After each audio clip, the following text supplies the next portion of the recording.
There's never been any question that Mason Greenwood is a footballer of exceptional ability. It's his life off the pitch that's ended his career at Manchester United. Online allegations led to charges of attempted rape, controlling and coercive behaviour and assault. When they were dropped, the club began its own investigation.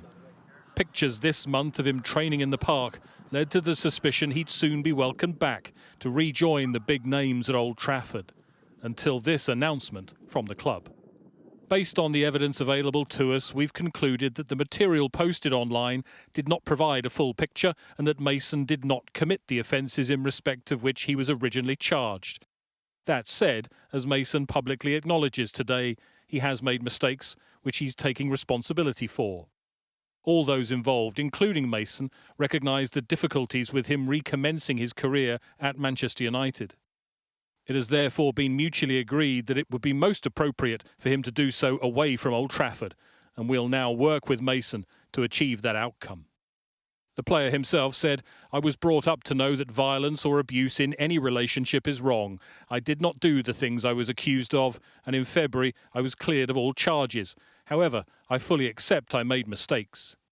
Today's decision has been part of a collaborative process between Manchester United, my family and me. The best decision for us all is for me to continue my football career away from Old Trafford, where my presence will not be a distraction for the club. Within football, the decision was welcomed, if not the handling of the affair. Some fan groups had called for this outcome.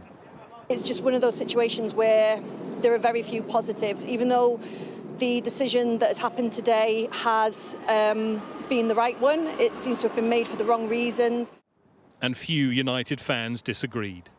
Right decision, to be fair. I think when you take into account the rise of the women's game, things like that, you don't want to have any sort of negative impact on that. They would have lost a lot of supporters. I really do. And maybe for the club, that is bigger than one player.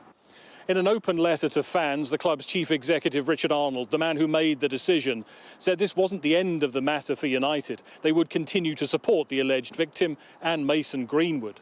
The question is, where does a player with so much swirling around him even begin to rebuild a career? Is it even possible to remain in football?